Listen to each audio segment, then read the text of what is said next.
The bucket of filthy mop water hit her face before she could blink. Maya Chen stood frozen in the Hartwell dining room, brown sewage dripping down her pregnant belly, while her ex-husband Marcus laughed from across the table. His mother Victoria slammed the empty bucket down. "That's where you belong, street trash." But what none of them knew, not Marcus, not his cruel mother, not his smirking mistress, was that the woman they just humiliated owned everything they had. Every house, every business, every dollar in their accounts. And tonight she would show them exactly what that meant. Comment below which city you're watching from. I want to see how far this story travels. Maya Chen's fingers trembled as she gripped the car door handle. She hated that they still trembled. 8 months since the divorce, and her body still betrayed her every time she came near anything connected to the Hartwell family. "Ma'am, are you sure about this?" Her driver Raymond watched her through the rearview mirror. He'd been with her family for 30 years, long before she understood what that family truly meant. "I'm sure. They don't deserve your presence." "No," Maya agreed quietly. "They don't." She stepped out into the evening air. The Hartwell estate loomed ahead, a sprawling colonial mansion that had intimidated her the first time Marcus brought her here 5 years ago. She'd been 23 then, naive, desperately in love with a man who introduced her to his mother as someone from the community college. Victoria Hartwell had looked at her like she was examining a stain on her silk tablecloth. Maya touched her swollen belly. 7 months pregnant now. The child Marcus had refused to acknowledge. The child he'd dismissed with 3 words that still echoed in her nightmares. "It's not mine." She walked toward the gate. Her phone buzzed. A text from Lily, Marcus's younger sister, the only Hartwell who had ever treated her like a human being. "Maya, please be careful tonight. Mom's been drinking since noon. She's planning something." Maya read the message twice, then slipped her phone back into her purse. Of course Victoria was planning something. That's why Maya had accepted the dinner invitation in the first place. Inside the mansion, Marcus Hartwell was adjusting his tie when Jessica appeared behind him, sliding her arms around his waist. "Nervous?" she purred. "Why would I be nervous?" "Because your pregnant ex-wife is about to walk through that door." Marcus turned, pulling her closer. Jessica Palmer, 26, blonde, the daughter of his mother's country club friend. Everything Maya wasn't. Bold where Maya was quiet. Flashy where Maya was simple. Connected where Maya was nobody. "She's the one who should be nervous," Marcus said. "Coming here after everything. She's either desperate or delusional." Jessica laughed. "Your mother's going to destroy her." "That's the plan." But something nagged at him. Something he couldn't quite name. Over the past few weeks, Maya had been different. The few times he'd seen her across a parking lot at the lawyer's office, she carried herself differently. Stood straighter. Spoke calmer. Even her text, accepting tonight's invitation, had been strange.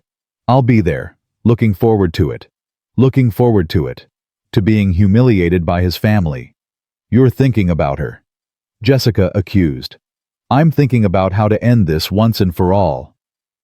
"The divorce is final, Marcus. She got nothing. What else is there to end?" He didn't answer, because the truth was, he didn't know. He just knew that Maya's calm unsettled him in ways he couldn't explain. The Hartwell living room was already crowded when Maya arrived. She recognized most of them. Uncle Richard, who'd called her the charity case at her own wedding. Aunt Patricia, who'd loudly wondered if Maya was really pregnant or just fat last Christmas. Cousins who whispered behind their hands. Business associates who'd stopped returning her calls the moment the divorce was announced. And in the center of it all, holding court like a queen surveying her kingdom, stood Victoria Hartwell. 62 years old. Perfectly coiffed silver hair.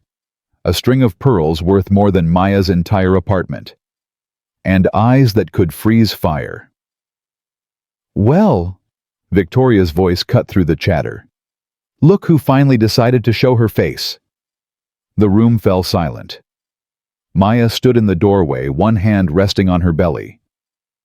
Victoria, thank you for the invitation. It wasn't an invitation, dear. It was a summons. We have business to discuss. What business would that be? Victoria smiled the kind of smile that preceded cruelty. The business of you finally understanding your place. Footsteps behind Maya. She turned to find Marcus and Jessica approaching arm in arm. Jessica was wearing a red dress that probably cost more than most people's monthly rent. Her smile was razor sharp. "Hello, Maya," Marcus said. His voice was carefully neutral. "You look pregnant," Maya offered. Jessica giggled. "I was going to say tired, but I suppose pregnancy does that to a woman. Especially when the father abandons her." Maya's voice didn't waver. Marcus's jaw tightened. "I told you, that child isn't mine. You never even asked for a paternity test. I didn't need one. I know who you are. Who I am." Maya tilted her head. "Tell me, Marcus, who exactly do you think I am?" Something flickered in his eyes. Uncertainty, maybe. Or fear. But it vanished as quickly as it appeared. "Let's just get through dinner," he muttered. "The sooner this is over, the better." The dining room table was set for 20, crystal glasses, fine china, fresh flowers that probably cost more than Maya's weekly groceries. Everything designed to remind her of what she'd lost, or rather what she'd never truly had. Maya was seated at the far end of the table, the worst seat, farthest from the family, closest to the kitchen door, a servant's position. She didn't complain. Lily caught her eye from across the room and mouthed, "I'm sorry." Maya gave her a small nod. It wasn't Lily's fault she'd been born into this family. The first course was served. Butternut squash soup. Maya brought the spoon to her lips, tasted nothing. Her stomach was too tight for food. Around her, conversations resumed. Business deals, stock portfolios, a new yacht someone was buying. The casual cruelty of people who had never wanted for anything, discussing how much more they could acquire. "So, Maya," Victoria's voice sliced through the chatter, "I hear you're living in that little apartment near the industrial district now?" Every head turned. "It's comfortable," Maya said evenly. "Comfortable."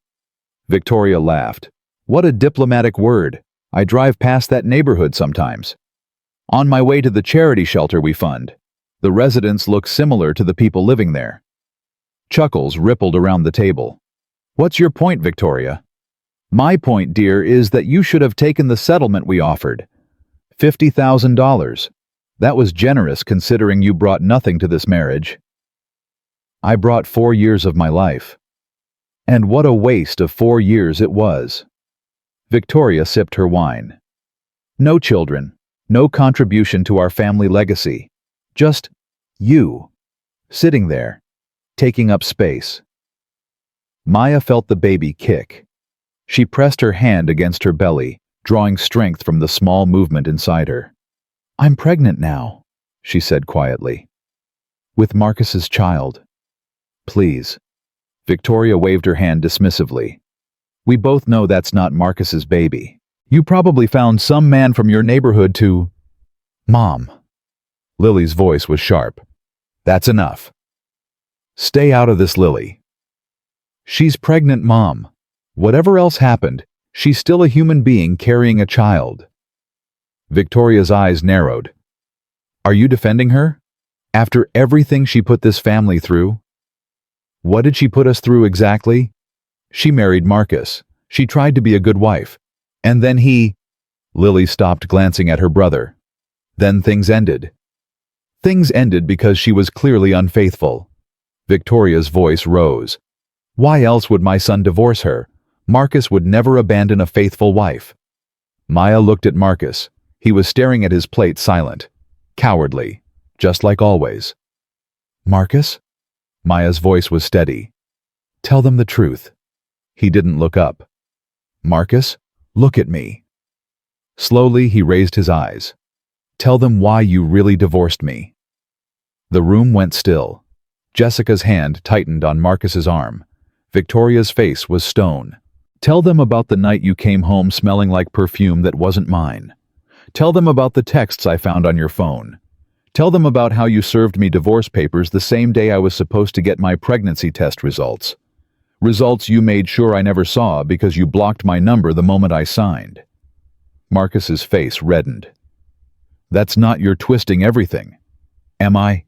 Then explain to everyone here why you were so eager to end our marriage. Explain why you didn't want to wait even one more week.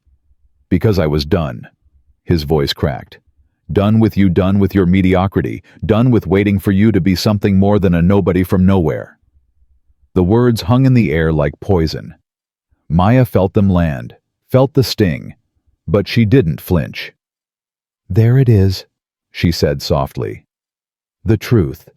Not that I was unfaithful, not that I failed, just that I was nobody. Jessica smirked. Well, at least he's being honest.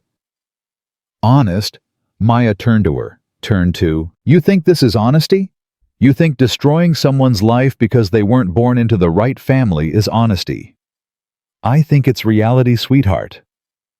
Jessica leaned back in her chair. Some people are meant to be at this table, and some people are meant to serve it. Victoria nodded approvingly. Exactly. Which brings me to why we invited you here tonight, Maya. She clapped her hands twice. A member of the house staff appeared, a young woman Maya didn't recognize. She was carrying something. A bucket. Metal. Filled with murky liquid. Maya's stomach dropped. What is that? Lily demanded.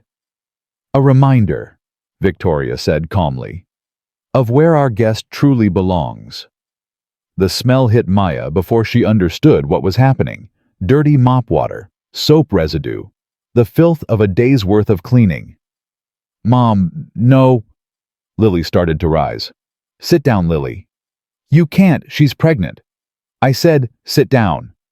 Lily froze. The room froze. Everyone watched as Victoria took the bucket from the servant and walked around the table toward Maya. Victoria. Maya's voice was steady, but her heart was pounding. Think about what you're doing. I've thought about nothing else for 8 months. 8 months of you embarrassing this family. 8 months of your lawyers harassing us for money you don't deserve. 8 months of your pathetic existence staining our reputation. She stopped directly behind Maya. This is what you deserve. What you've always deserved. And before Maya could move, before anyone could stop her, Victoria lifted the bucket and poured. The filthy water hit Maya like a wave. It soaked her hair, her face, her clothes. It ran down her neck and over her pregnant belly. It pooled in her lap and dripped onto the marble floor. The smell was overwhelming. Chemicals and dirt and something rotten. For a moment, Maya couldn't breathe. Then Jessica's laughter cut through the shock, high and shrill and cruel. Oh my God, she looks like a drowned rat. Other laughs followed. Nervous, uncertain, but laughs nonetheless. Maya heard Marcus's voice, a soft chuckle, and something inside her cracked. She wiped the water from her eyes, looked up, found him watching her with amusement. The father of her child, laughing at her humiliation. The crack spread, reached the place where her fear lived, touched the place where her shame had festered for years. And then, impossibly, it reached something else. Something harder. Something colder. Something that had been building inside her for 8 months, waiting for exactly this moment. Maya placed her palms on the table, and slowly, deliberately, she stood. Water dripped from her body. Her ruined dress clung to her pregnant form. Her hair hung in wet clumps around her face. But her eyes were clear. Are you done? She asked softly. Victoria laughed. Done? Oh, honey, I'm just beginning. No. Maya's voice was quiet but steady. You're not. The laughter in the room began to die. Let me tell you something, Victoria. All of you. Maya's gaze swept the table. You think you know who I am. You think I'm nobody. A girl from nowhere who got lucky enough to marry into your family and then got what she deserved when that luck ran out. She reached for a napkin and wiped her face. Her movements were slow, controlled, almost eerily calm. But here's the truth. You don't know me at all. Marcus shifted uncomfortably. Maya, just go. You've embarrassed yourself enough. No, Marcus. I haven't even started.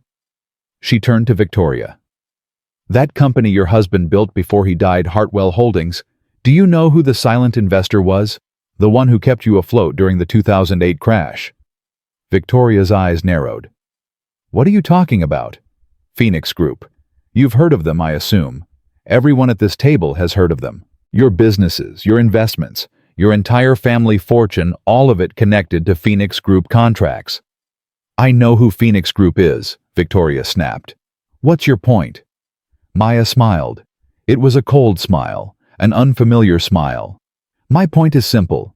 Phoenix Group was founded by my grandmother, built by my mother, and as of 3 weeks after my divorce, officially owned by me. The room went dead silent. Jessica laughed nervously. That's ridiculous. Phoenix Group is worth billions. You're just... Just what? Maya asked. A nobody. A girl from nowhere. She shook her head slowly. My grandmother made me promise to never reveal my inheritance until I needed it. She said I'd know when the time was right. I think, she gestured at her soaked clothes, the time is right. Marcus stood abruptly. This is insane. You're lying. Check your email, Marcus. The contract renewal for Hartwell Holdings came through this morning. From Phoenix Group's new CEO. Maya paused. That would be me. He fumbled for his phone. His face was pale. While you're at it, Victoria, you might want to check yours too. Your consulting agreement with Phoenix Medical up for renewal next week. And your brother Richard. I believe his construction company has 3 active projects funded by Phoenix Capital. Richard's face went white.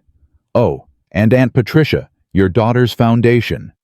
The one that makes you look so charitable at your country club Phoenix Group matching funds. Signed off by me. Patricia's wine glass slipped from her fingers. It shattered on the floor. No one moved. Maya stepped away from the table. Water still dripped from her clothes, forming a trail on the marble. You just poured dirty water on the woman who controls everything you have. Your homes, your businesses, your reputation, your futures. She stopped at the door and turned back. All of it depends on my signature. Victoria's face had gone from shock to terror. Maya, we can talk about this. I didn't know. No, you didn't know. Because you never bothered to ask. You never bothered to see me as anything other than trash to be thrown away. Maya's voice hardened. But here's what's going to happen now. As of tonight, every Hartwell family contract with Phoenix Group is suspended, pending investigation. You can't do that, Marcus shouted. My company. Your company will survive or die based on its own merit, same as everyone else's. Maya opened the door. For the first time in your lives, you'll have to earn what you have, without my family's money propping you up. She paused one final time. Oh, and Marcus, the baby is yours. But don't worry, I won't be asking you for anything. My child will inherit everything I have, and unlike this family, I'll teach them that power isn't about humiliating others. It's about choosing when to use it. She walked out. Behind her, the room erupted into chaos. Victoria screaming, Marcus shouting, Jessica crying. A symphony of panic and disbelief. But Maya didn't look back. She stepped into the night air, filthy water still dripping from her clothes, and smiled. The storm was just beginning. The rain started falling the moment Maya reached her car. Raymond was already holding the door open, his face carefully neutral, even as his eyes took in her soaked, filthy clothes. He didn't say a word. He didn't need to. Maya slid into the back seat, leaving wet stains on the leather. The smell of dirty mop water filled the confined space. She should have felt disgusted. Instead, she felt nothing. No, that wasn't true. She felt something. She felt free. Home, ma'am. Home. The car pulled away from the Hartwell estate. In the rearview mirror, Maya could see figures spilling out of the front door. She heard shouting even through the closed windows. Someone was calling her name. She didn't look back. Her phone buzzed. Once, twice, 10 times in rapid succession. She glanced at the screen. Marcus, Victoria. Numbers she didn't recognize. All calling, texting, desperate to reach her. She turned the phone off. The drive home took 40 minutes. 40 minutes of silence broken only by the rhythm of rain on the roof and the occasional swish of windshield wipers. Maya spent the time with her hand on her belly, feeling her baby move. "Your daddy made his choice," she whispered. "But you'll never have to choose. You'll always know exactly who you are." The baby kicked in response.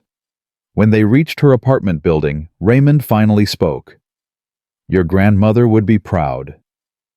Maya met his eyes in the mirror. "You think so?" "I know so. She always said you had steel in your spine. You just needed the right moment to show it." "I didn't want it to be like this." "No one ever does." Raymond's voice was gentle. "But sometimes the people who hurt us leave us no choice." Maya nodded slowly. She opened the door, then paused. "Raymond, thank you for everything." "Get some rest, ma'am. Tomorrow's going to be a long day." He was right about that. Maya entered her apartment, a modest 2-bedroom, in a building that the Hartwells would never deign to visit. It wasn't the penthouse she could have afforded. It wasn't the mansion she could have bought. It was simply hers, chosen by her, paid for by her. A place where no one could make her feel small. She stripped off her ruined clothes and stood under the shower for a long time, letting hot water wash away the stink of humiliation. The physical traces, at least. The emotional ones would take longer. When she finally climbed into bed, exhaustion hit her like a wave. But sleep didn't come. Instead, memories did. Marcus, the first time they met. He'd been charming then. Funny. Seemingly genuine. He'd told her she was beautiful when she felt invisible. He'd made her believe she was special when the world had made her feel ordinary. She'd fallen for the illusion. And when the illusion shattered, she'd been left with nothing but broken pieces and a baby growing inside her. No. Not nothing. She had Phoenix Group. She had her grandmother's legacy. She had power the Hartwells couldn't even comprehend. And tonight, she'd finally used it. Her phone sat on the nightstand still off.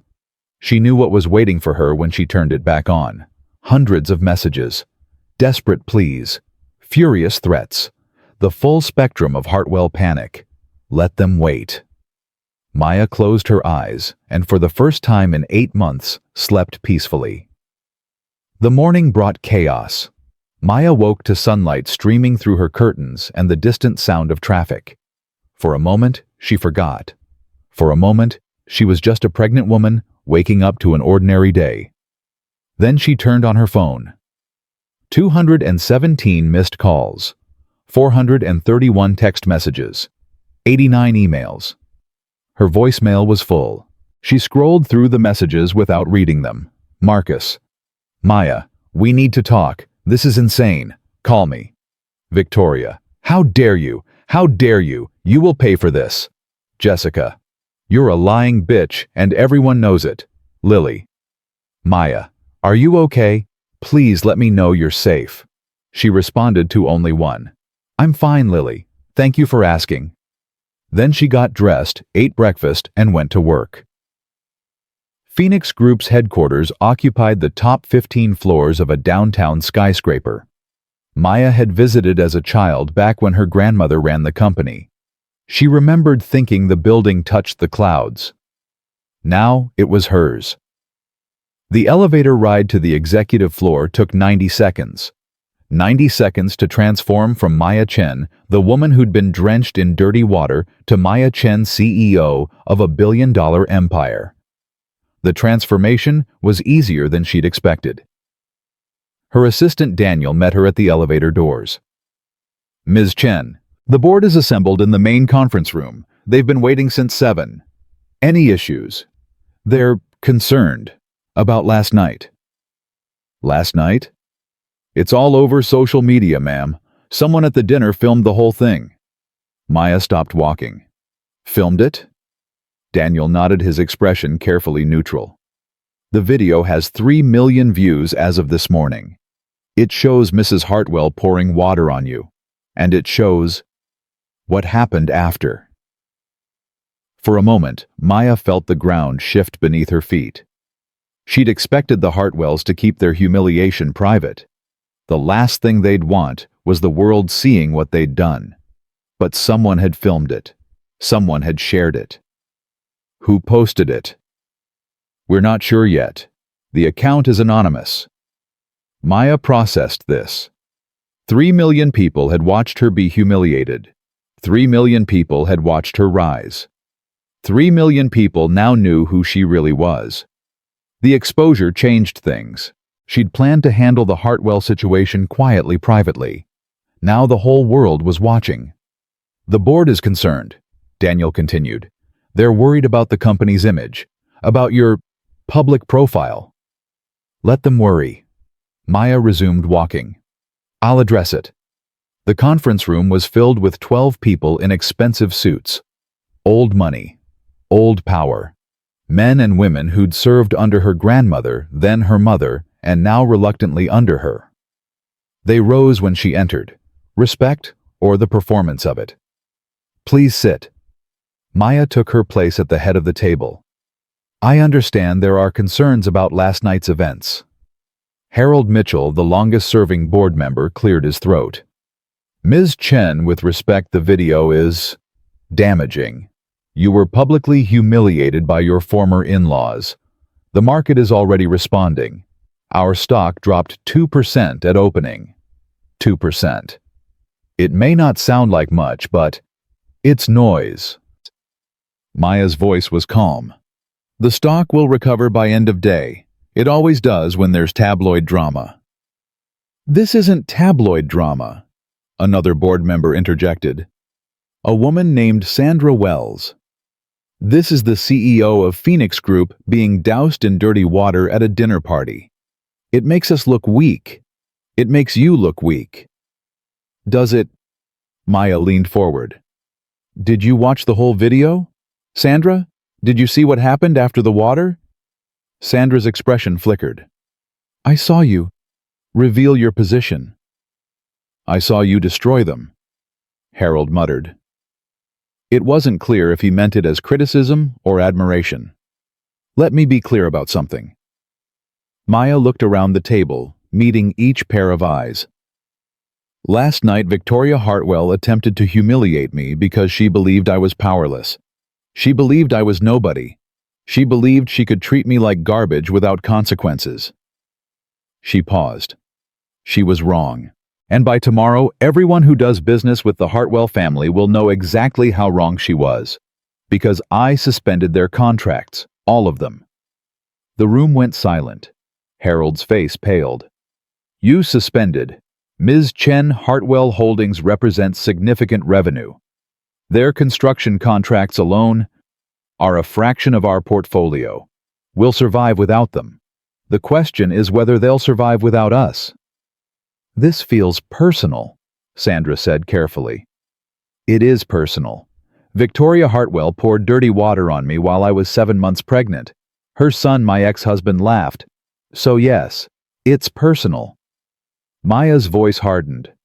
But it's also business. Because any company that allows its leadership to behave that way publicly on camera is a liability. I won't have Phoenix Group associated with people who treat pregnant women like trash. The video, Harold said slowly. You're using the video.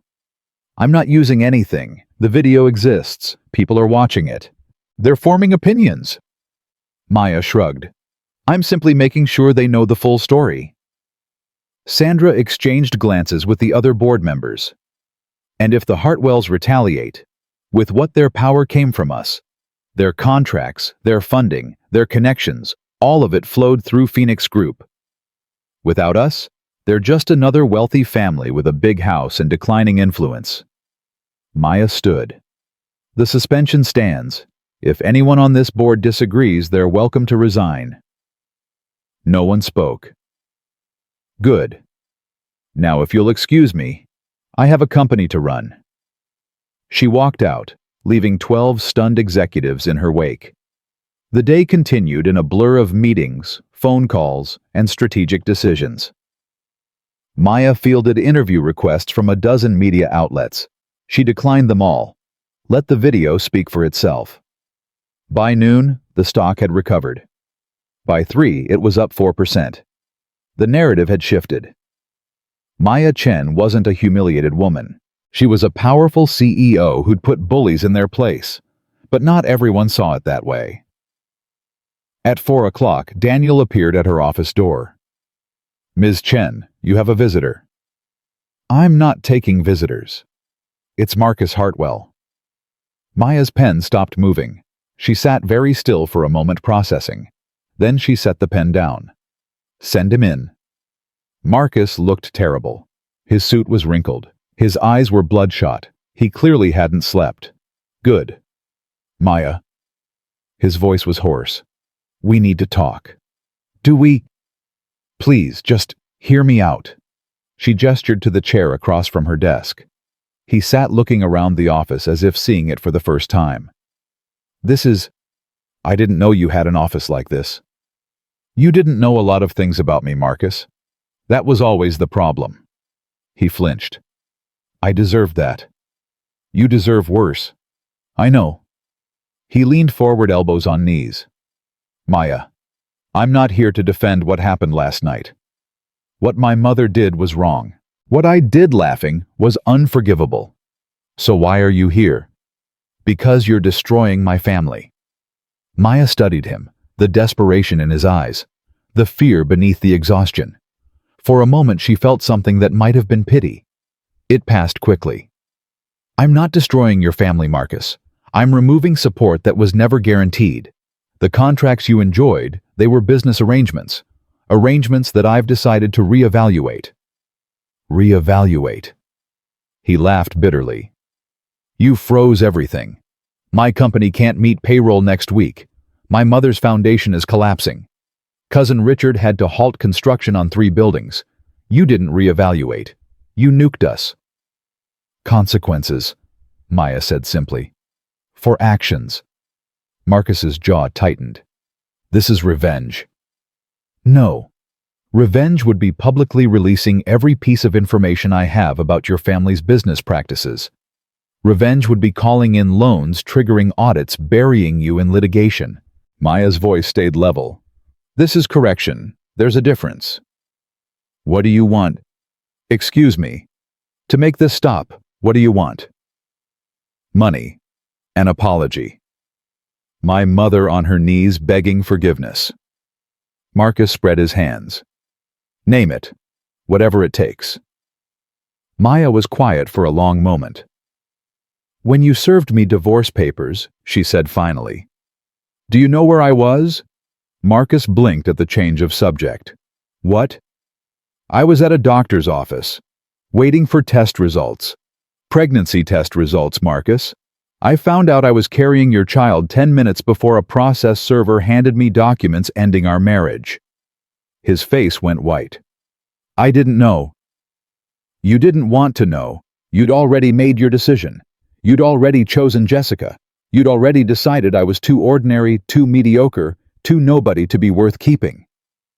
Her voice cracked slightly. She steadied it. So I sat in that waiting room holding divorce papers in one hand and positive test results in the other, and I had to figure out what to do.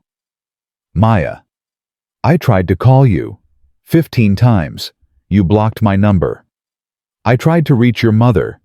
She told me never to contact the family again. I tried to reach Jessica, hoping maybe she'd show some humanity, and she laughed at me. Literally laughed. Marcus's head dropped. I'm sorry. Sorry doesn't cover it. Sorry doesn't give me back those months of terror wondering how I'd support myself and a baby. Sorry doesn't undo the nights I cried myself to sleep. Sorry doesn't fix anything, Marcus. It's just a word. Then what do you want from me? Maya considered the question. What did she want? Revenge had never been her goal. Destruction wasn't satisfying. She'd gained no joy from watching the Hartwells scramble. But there was something. One thing. "I want you to admit it," she said. Out loud, to my face. "I want you to admit that you were wrong about me. That your family was wrong. That you threw away our marriage because you believed I was beneath you and you were the one who was wrong." Marcus looked up. His eyes were wet. "I was wrong." His voice broke. "I was so wrong, Maya. You were never beneath me. You were always better than me. Better than all of us. And I was too stupid, too arrogant, too blind to see it." "Why? Why what? Why couldn't you see it? What was so wrong with me that you had to leave?" The question hung between them. Maya realized she'd been carrying it for 8 months, maybe longer. The fundamental wound beneath all the others. Why wasn't she enough? Marcus was quiet for a long time. "There was nothing wrong with you," he said finally. "That was the problem. You were good, genuinely good, kind, honest, hard-working. And I couldn't handle it. Because every time I looked at you, I saw everything I wasn't. You made me feel like a fraud. So you left. So I left, and I told myself it was your fault.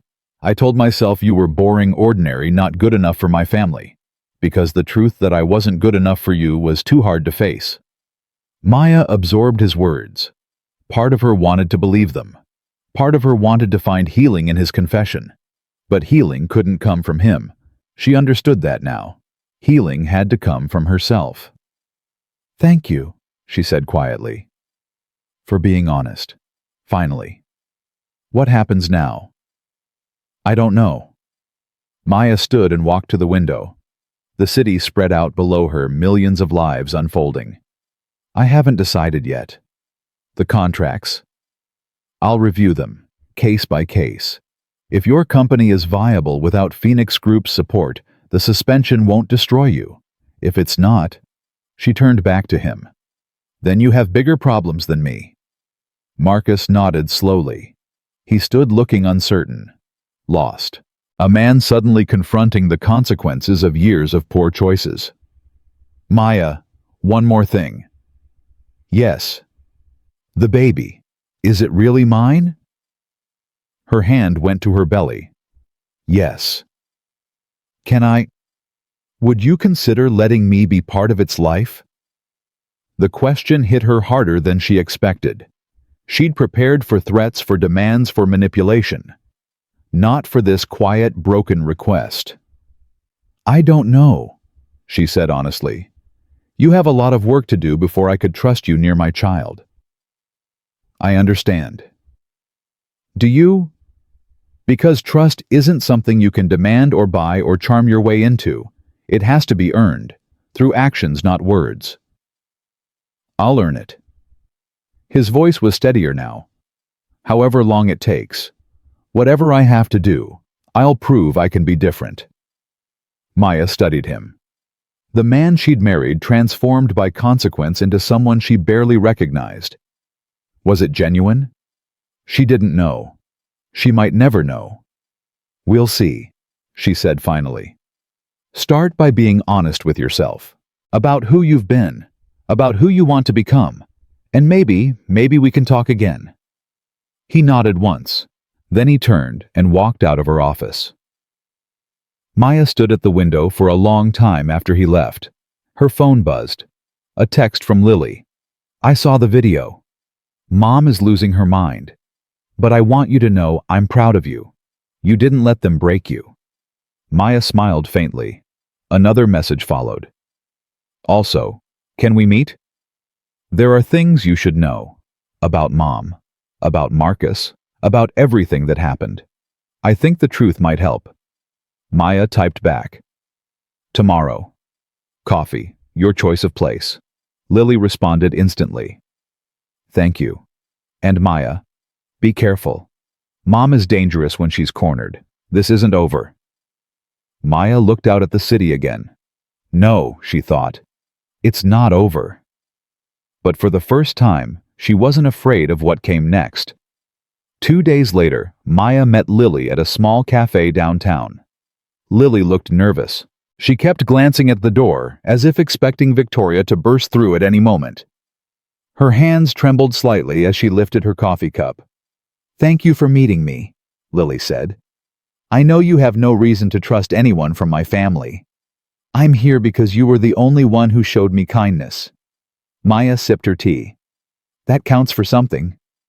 Lily nodded, seeming to gather courage. "I need to tell you some things. Things I should have told you years ago, but I was scared." She swallowed. "My mother, she's not just difficult, Maya. She's calculated. Everything that happened between you and Marcus, it wasn't accident. It wasn't fate. It was planned." Maya went still. "What do you mean?" "From the beginning. From before you even married my brother." Lily's voice dropped.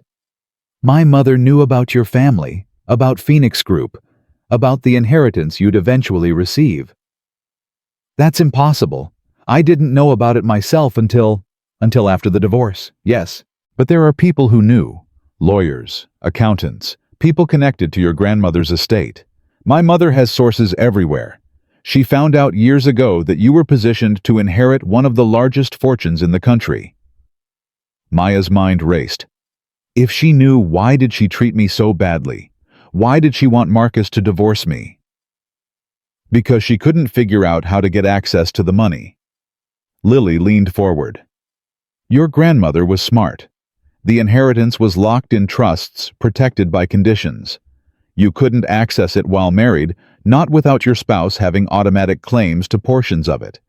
And the conditions were clear: any divorce would sever all spousal claims entirely." Understanding dawned slowly. She wanted Marcus to divorce me before I got the inheritance. Yes. So there would be no legal connection. Then once you were single and had the money, she'd find another way to access it. Lily nodded miserably.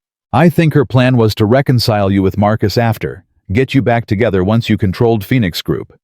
She didn't expect you to find out so quickly. She definitely didn't expect you to fight back." Maya sat back, processing. The scope of Victoria's manipulation was staggering. Years of cruelty, years of making Maya feel worthless, all calculated to achieve a specific outcome. "The water," Maya said slowly. "At the dinner. Why would she humiliate me if she wanted access to my money? That was genuine hatred." Lily's voice was bitter. She'd been drinking all day, and when she learned you were coming to dinner after all her plans had fallen apart, she snapped. The cruelty wasn't strategy, it was rage. Rage at what? At being outmaneuvered by someone she considered beneath her. Lily met Maya's eyes. "You were supposed to be a pawn, Maya, a tool, and instead you became the most powerful person in the room. My mother can't handle being wrong. She definitely can't handle losing." Maya absorbed this revelation in silence. "There's more," Lily continued. "Marcus doesn't know any of this.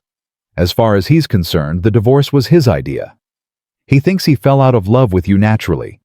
He doesn't realize Mom was feeding him poison for years, subtle comments about your inadequacy, comparisons to other women, doubts about your loyalty. She manipulated him as much as she manipulated you." "Why are you telling me this?" "Because you deserve to know, and because—" Lily hesitated. "Because I can't be part of this anymore. My mother is planning something. I don't know what, but she's not accepting defeat. She's meeting with lawyers, accountants, people I've never seen before. Whatever she's doing, it's not good." "What do you want me to do with this information?" "Protect yourself. Protect your baby." Lily reached across the table and gripped Maya's hand. "My mother is dangerous, Maya. More dangerous than you know. Don't underestimate her." Maya looked at this young woman, barely 24, trapped in a toxic family, trying desperately to do the right thing. "Why are you helping me, Lily?" "Really?" Lily's eyes filled with tears. "Because when I was 16, I overheard my mother planning your destruction.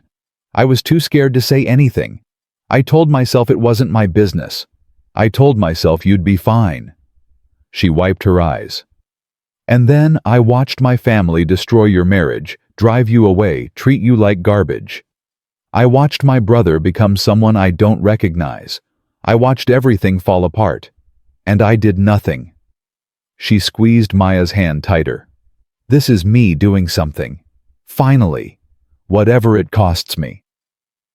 Maya felt something shift in her heart. Not forgiveness, not yet, but recognition. The acknowledgement that not everyone in the Hartwell family was corrupt. "Thank you, Lily." "Be careful." "I will." They finished their coffee in relative silence.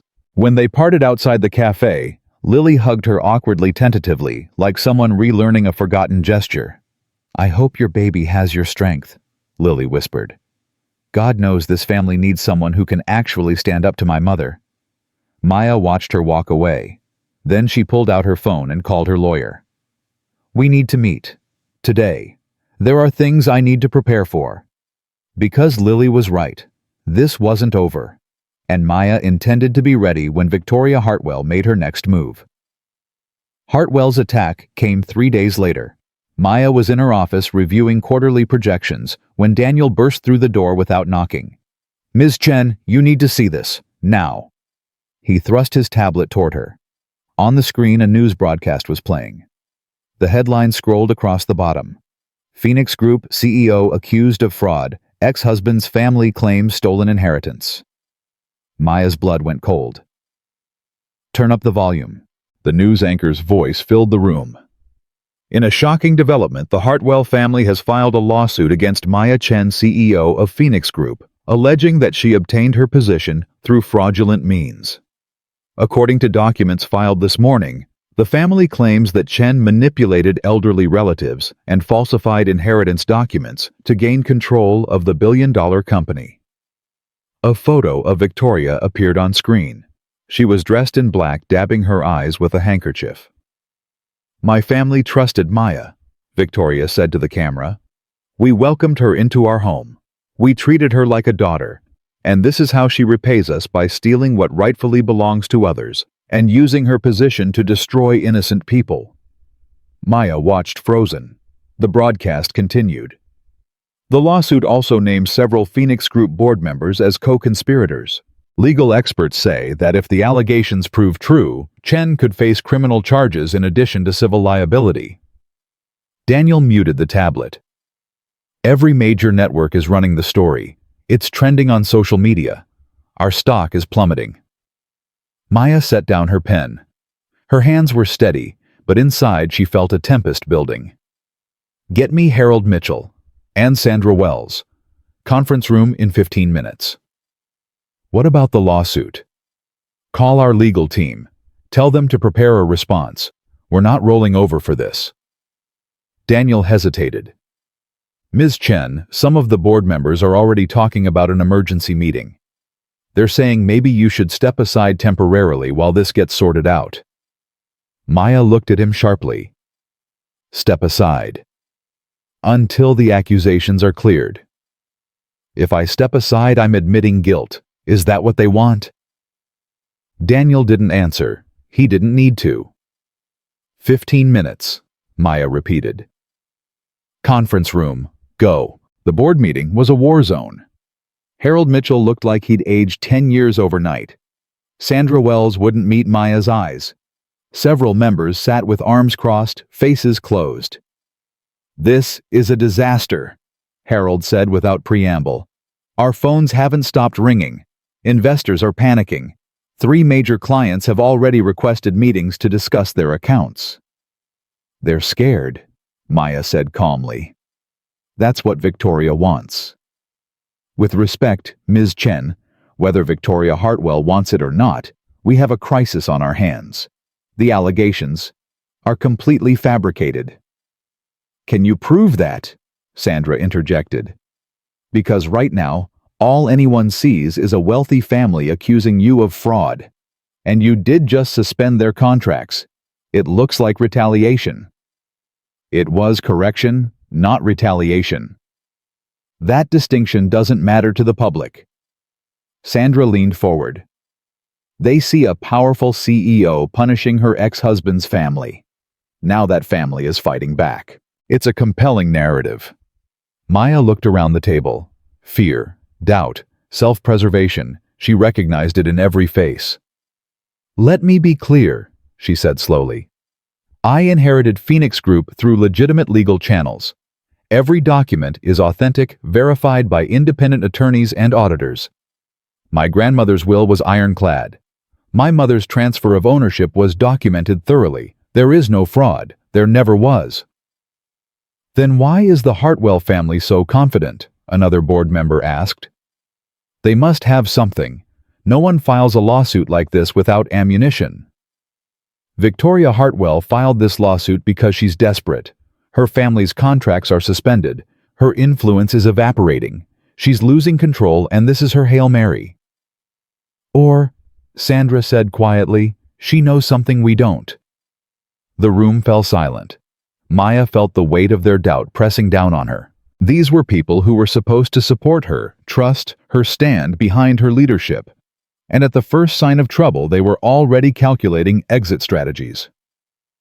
Here's what's going to happen, Maya said, her voice hardening. Our legal team will respond to the lawsuit with a full counterclaim. We will provide every document, every verification, every piece of evidence proving that my inheritance was legitimate. And while we're doing that, we will not panic. We will not retreat. We will not hand Victoria Hartwell a victory she doesn't deserve. Harold shifted uncomfortably. And if the board decides otherwise, is that a threat, Harold? It's a reality. We have a fiduciary duty to our shareholders. If your presence is damaging the company, my presence built this company, my grandmother built this company, my family's name is on every door in this building. Maya stood. If anyone on this board wants to push me out, they're welcome to try. But they should remember two things. I own the controlling shares, and I don't lose. She walked out before anyone could respond. In the hallway, Daniel was waiting. The legal team is assembled. They're ready to meet whenever you are. Good, but first I need to make a phone call. Maya found a quiet corner and dialed Lily's number. It rang 6 times before going to voicemail. She tried again. Same result. A knot formed in her stomach. She texted, Lily, call me as soon as you can. It's urgent. No response. Maya's mind raced. Lily had warned her that Victoria was planning something. But this lawsuit, the scale of it, the media coordination, the precise timing suggested Victoria had been preparing for weeks, maybe months, and Lily had known, or suspected. So where was she now? Maya pushed the worry aside. She couldn't focus on Lily's silence. She had fires to put out. The legal meeting lasted 4 hours. Maya's attorneys laid out the situation in stark terms. The Hartwell lawsuit was aggressive but flimsy. Most of the allegations were vague, relying on implication rather than evidence. Victoria's lawyers were clearly betting on public pressure to force a settlement. They don't want this to go to trial. Maya's lead attorney, Patricia Vance, explained. Discovery would expose them. They're hoping you'll pay them to go away. I'm not paying them anything.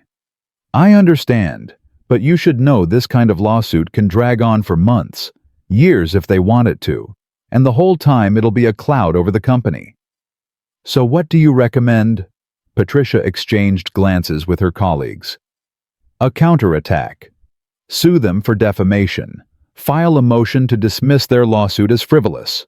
Make it clear that fighting you will cost them more than it's worth. Do it. There's one more thing. Patricia hesitated. The accusations about manipulating elderly relatives. They're claiming your grandmother wasn't mentally competent when she revised her will. Maya's jaw tightened. My grandmother was the sharpest person I've ever known. She ran this company until she was 82 years old. I believe you. But they have a doctor, a psychiatrist, who claims he examined her in her final years and found signs of cognitive decline. Who is this psychiatrist? Patricia checked her notes. Dr. Leonard Hayes. He works out of a clinic that interestingly has received significant funding from Hartwell family foundations. So, Victoria bought herself an expert witness. Almost certainly. But unless we can prove it, his testimony could carry weight. Maya closed her eyes. The attack was more sophisticated than she'd realized. Victoria hadn't just filed a lawsuit. She'd constructed a narrative complete with credentialed support.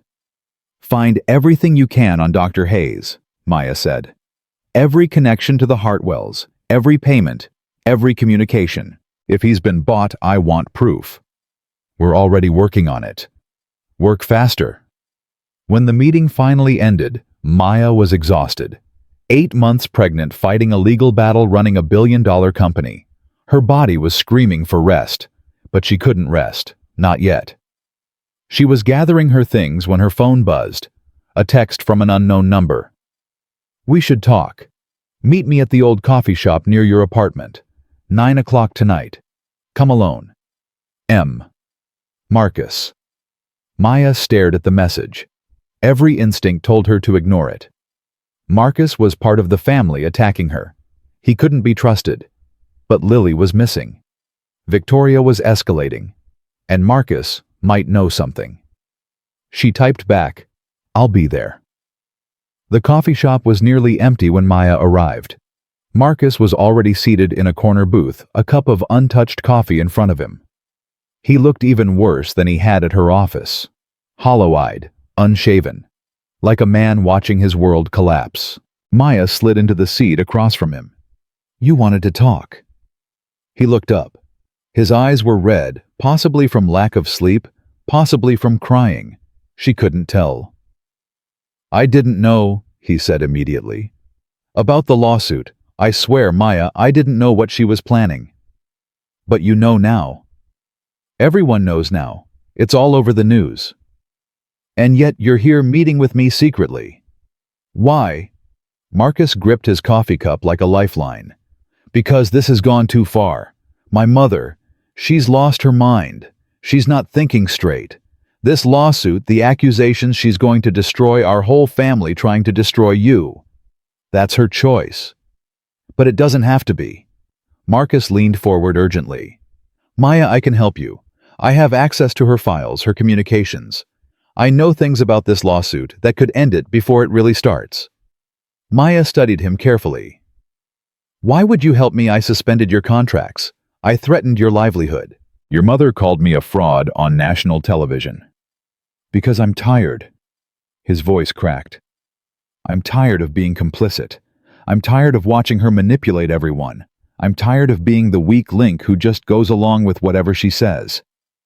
"So this is about your conscience." "It's about doing the right thing, for once in my life." Maya wanted to believe him.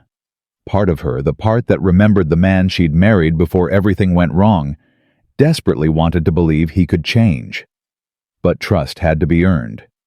He'd said so himself in her office. "What do you have?" she asked. Marcus reached into his jacket and pulled out a thumb drive. "Emails, between my mother and her lawyers. Going back 6 months." Maya took the drive but didn't plug it in. "How do I know this isn't a trap?"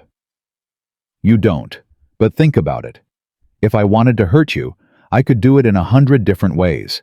I have access to your building. I know your schedule. I know where you live." He shook his head. "I'm not here to hurt you, Maya. I'm here because I want to stop this before it destroys everyone, including me." "What's on these emails?" "Proof that my mother planned this lawsuit months ago, before the dinner, before the video. She was already gathering evidence, hiring experts, building her case." Marcus's voice dropped. "And there's something else.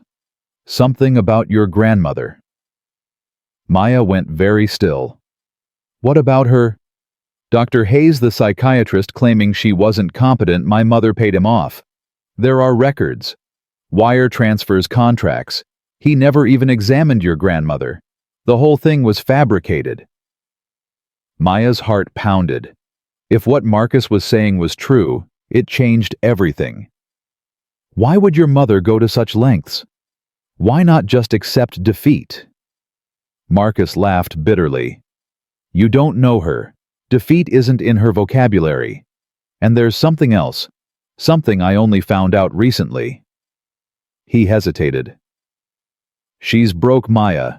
The Hartwell family fortune has been bleeding for years. Bad investments, overextended credit, lifestyle costs. The only thing keeping us afloat was Phoenix Group contracts. So when I suspended the contracts, she panicked. This lawsuit isn't about revenge. It's about survival. If she can't get Phoenix Group money through contracts, she'll try to get it through litigation. Even a settlement would keep her going for a few more years. Maya processed this revelation. Victoria Hartwell, the woman who'd treated her like trash, who'd made her feel worthless, was actually the one who'd been barely holding on. Does Lily know about this? Marcus's expression darkened. Lily. That's the other thing I need to tell you. What about her? My mother found out she met with you, that she warned you about the lawsuit. He swallowed hard. She's been dealt with. Maya's blood ran cold. What does that mean? She's been sent away, to some facility upstate. My mother called it a retreat, but it's basically a lockdown. No phone, no internet, no contact with the outside world. She can't just imprison her own daughter. She can when she controls all the money. Lily's trust fund, her credit cards, everything. It's all tied to my mother. Without access to funds, Lily can't leave. Can't fight back. Marcus's voice broke. I should have done something. I should have warned her. But I was too scared. Maya felt sick. Lily, the one Hartwell who'd shown her kindness, was now paying the price for it. Where is this facility? About 3 hours north. I can get you the address. But Maya, if you try to intervene, my mother will know. She has people watching everything. I don't care what your mother knows. You should. Because if you push too hard, she'll push back harder. She's already talking about going after your baby. Maya froze. What? The lawsuit. There's a clause, something about custody. If she can prove you obtained your fortune through fraud, she could argue that any child should be removed from your care. That's insane. No court would. Courts do a lot of things when enough money is thrown around. Marcus looked at her with genuine fear. I'm not trying to scare you. I'm trying to warn you. My mother has nothing left to lose. That makes her dangerous. Maya sat back, mind racing. The scope of Victoria's malice was staggering. Not just attacking Maya's reputation, her company, her inheritance, but potentially her child. What do you want in return? Maya asked finally. For this information? Marcus shook his head. Nothing. Everyone wants something. Then I want the chance to be different, to prove I'm not like her. He met her eyes. I know I've been weak, cowardly. I let terrible things happen because standing up was too hard. But I can't do that anymore. Not when my sister is locked up. Not when an innocent baby might suffer. Maya wanted to believe him. God, how she wanted to believe him. Actions, she said quietly. Not words. Remember. I remember. This is my first action. He pushed the thumb drive closer to her. Use it. End this.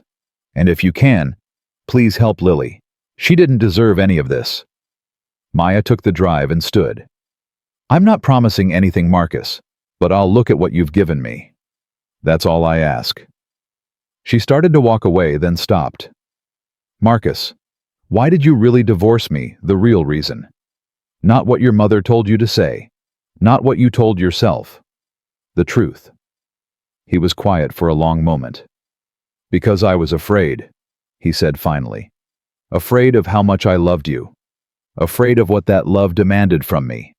My mother told me you were ordinary, that I could do better. And I believed her because believing her was easier than fighting for you. And now I know the truth. You were never ordinary. You were the best thing that ever happened to me. And I threw it away because I was too weak to see it. Maya felt something shift inside her. Not forgiveness, not yet, but acknowledgement. The recognition that people could change even if the damage they'd done couldn't be undone. "Thank you for being honest," she said. Then she walked out into the night. Maya didn't go home. Instead, she drove to her office. The building was mostly empty at this hour. Security guards nodded as she passed. The elevator ride to her floor felt longer than usual. She plugged Marcus's thumb drive into her computer and started reading. The emails were damning. Victoria had indeed been planning this lawsuit for months. The language was careful, but the intent was clear. Destroy Maya's credibility. Seize control of Phoenix Group assets. Eliminate any threat to Hartwell dominance. But it was the documents about Dr. Hayes that made Maya's breath catch. Wire transfers, contracts, instructions on what to say and how to say it. Victoria had literally scripted the psychiatrist's testimony. And at the bottom of the folder, something even more disturbing, a surveillance report on Maya herself. She clicked it open. Victoria had been tracking her for nearly a year. Her movements, her contacts, her schedule. Every meeting, every phone call, every appointment. There were photos of Maya entering her apartment, leaving her office, visiting her doctor. Photos of her 7 months pregnant taken without her knowledge. Maya's hands trembled as she scrolled through the images. The violation was profound. Victoria hadn't just attacked her publicly, she'd invaded her private life completely. And at the very end of the folder, one final document. A draft custody petition. Victoria wasn't just threatening to go after Maya's baby. She'd already prepared the paperwork. The petition argued that Maya was mentally unstable and unfit for motherhood, citing her fraudulent business practices as evidence of poor character. Maya stared at the screen, feeling something cold settle in her chest. This was war, not a legal dispute, not a family conflict. War. Victoria Hartwell intended to take everything from her, her company, her reputation, her child. And she'd been preparing for it long before Maya had ever fought back. But Victoria had made one critical mistake. She'd underestimated Maya Chen. Maya picked up her phone and called Patricia Vance. "I need you in my office first thing tomorrow morning. I have evidence. Everything we need to destroy Victoria Hartwell's case." "What kind of evidence?" "The kind that proves she bribed witnesses, fabricated testimony, and conducted illegal surveillance. The kind that turns her lawsuit into a criminal matter." There was a pause on the line. "Where did you get this?" "Does it matter?" "It might, depending on how it was obtained." "It was given to me voluntarily by a family member with access to the files. No hacking, no theft. Just someone who decided to do the right thing." Another pause. "I'll be there at 7. And Maya, don't talk to anyone else about this tonight. We need to control the narrative." "Understood." Maya hung up and looked out at the city lights below. Victoria Hartwell thought she was fighting a naive girl from nowhere, a powerless nobody who could be crushed under the weight of wealth and influence. She was about to learn how wrong she was. Maya placed her hand on her belly, feeling her baby move. "Don't worry," she whispered. "No one's taking you from me. No one." Patricia Vance arrived at Maya's office at exactly 7 o'clock the next morning. She brought 2 junior attorneys, a paralegal, and a look of barely contained excitement. After spending the night reviewing the files Marcus had provided, Maya understood why. "This is everything," Patricia said, spreading documents across the conference table. "Wire transfers proving Dr. Hayes was paid $200,000 3 months before he allegedly examined your grandmother. Emails explicitly instructing him on what to say. And this surveillance file illegal in at least 3 states. Can we use it?" "All of it." Marcus Hartwell provided these documents voluntarily. There's no chain of custody issue. No fruit of the poisonous tree. Patricia looked up with something approaching admiration. "Victoria Hartwell thought she was building a case against you. Instead, she built a case against herself." Maya felt the knot in her chest loosen slightly. "What's our play?" "We file a countersuit today. Defamation, fraud, conspiracy to commit perjury. And we request an emergency injunction against the original lawsuit based on manufactured evidence." "What about the criminal aspects?" Patricia hesitated. That's trickier. We could refer this to the district attorney, but that takes time, and once it becomes a criminal matter, we lose control of the narrative. I want both, civil and criminal. Are you sure criminal prosecution means Victoria could face prison time? It also means months of headlines, depositions, public scrutiny of everything. Maya thought about the surveillance photos, the custody petition, the draft documents describing her as unfit to be a mother. I'm sure. Patricia nodded slowly. Then we move fast. The press conference is scheduled for noon. I suggest we release key evidence, then enough to shift public opinion before Victoria can respond. Do it. The press conference was held in Phoenix Group's main lobby. Maya had spent the morning rehearsing her statement, reviewing the documents they would release. She'd also done something she rarely did. She'd called her mother.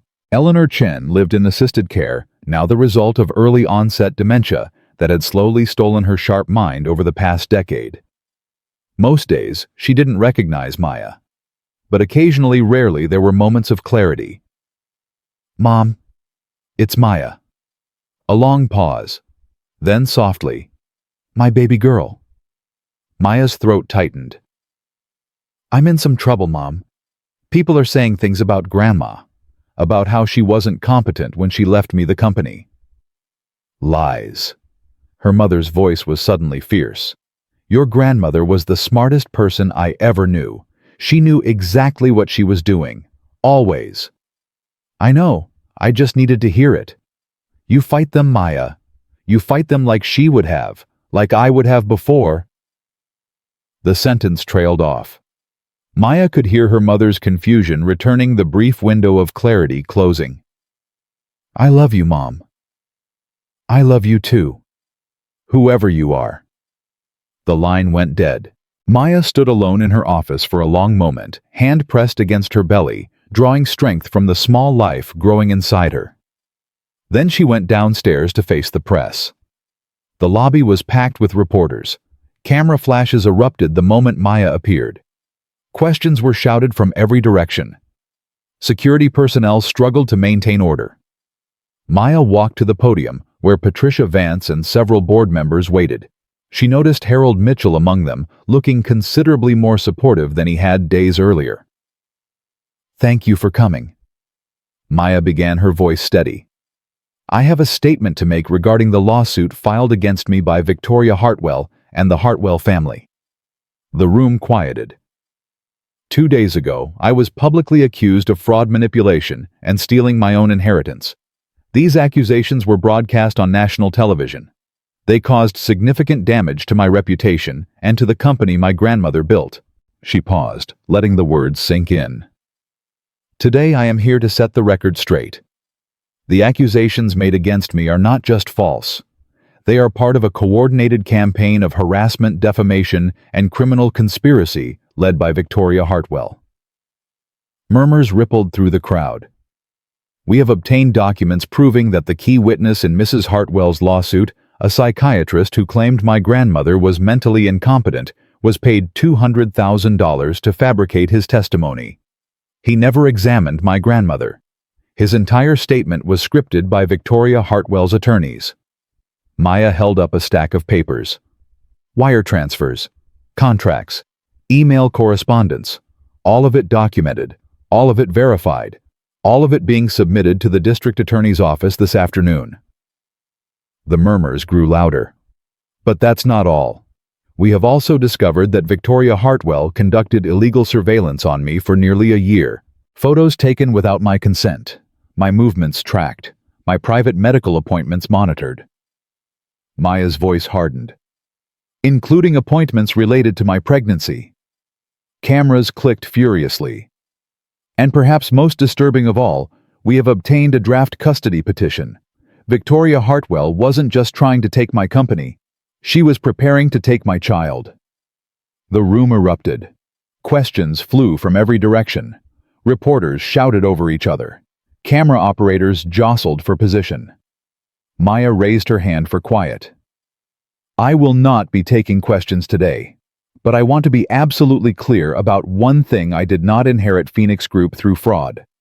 I inherited it through the legitimate will of my grandmother, who was the most brilliant, capable, competent person I have ever known. Any suggestion otherwise is not just false, it's an insult to her memory. She looked directly into the cameras. Victoria Hartwell thought she could destroy me with lies. She thought she could take everything I have, my reputation, my company, my child, through manipulation and deceit. She was wrong. And starting today, she will face the consequences of her actions. Maya stepped back from the podium. Patricia Vance moved forward to handle the legal details, but Maya barely heard her. Her heart was pounding. Her hands were shaking. But she had done it. She had fought back. The aftermath was immediate and overwhelming. By 3 o'clock, Victoria Hartwell's lawsuit had been suspended pending investigation. By 5, 3 major news networks had run segments questioning the validity of her accusations. By 7, the district attorney announced he was opening a formal inquiry into potential witness tampering and fraud. Maya watched it all from her office, feeling strangely detached. Daniel knocked on her door. "Ms. Chen, you have a visitor." "I'm not seeing anyone today." "It's Marcus Hartwell. He says it's urgent." Maya hesitated.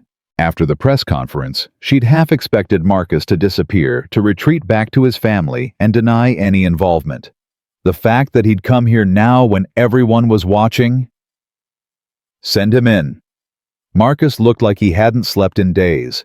His clothes were rumpled. His eyes were wild. "You did it," he said, almost breathless. "The press conference, the evidence.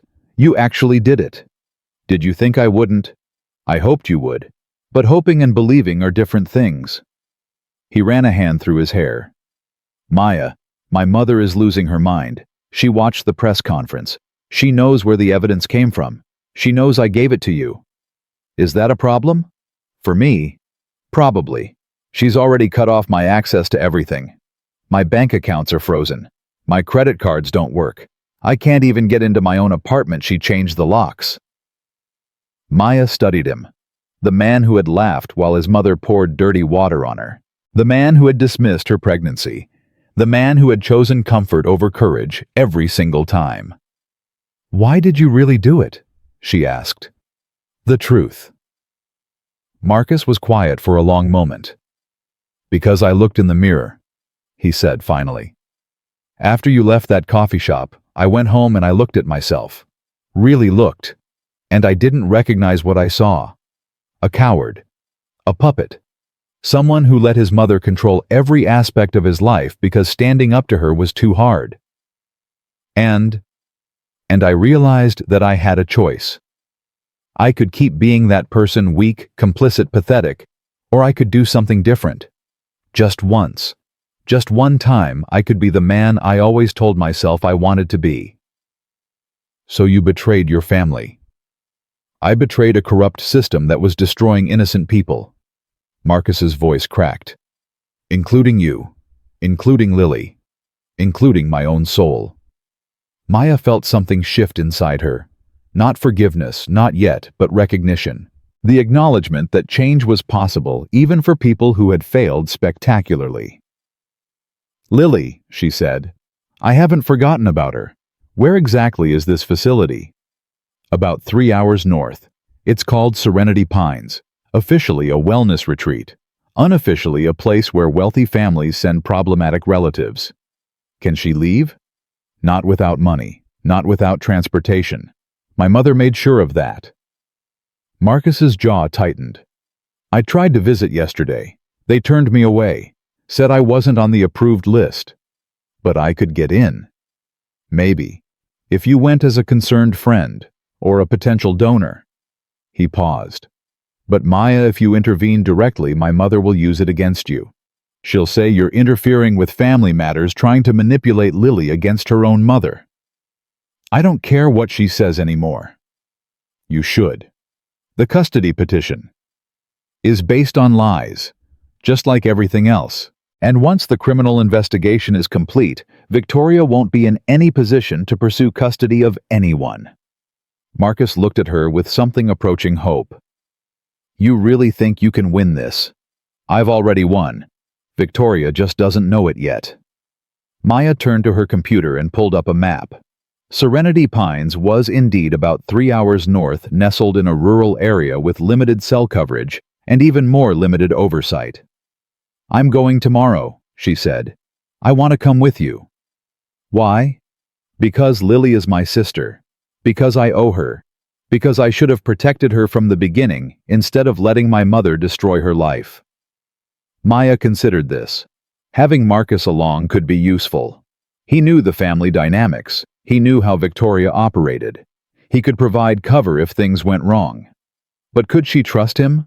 If you come, she said carefully, you follow my lead. No improvising. No heroics. No doing something stupid because you feel guilty. Agreed. And afterward, whatever happens with your family, that's on you. I'm not going to save you from Victoria. You have to save yourself. Marcus nodded slowly. I understand. Good. Meet me at my apartment at 6 a.m. We'll drive up together. He stood looking like a man who'd been given an unexpected reprieve. Maya, thank you for giving me a chance to make this right. Don't thank me yet. Thank me when Lily is free. The drive to Serenity Pines was mostly silent. Maya and Marcus had left before dawn, avoiding the press that had been camped outside Phoenix Group headquarters since the press conference.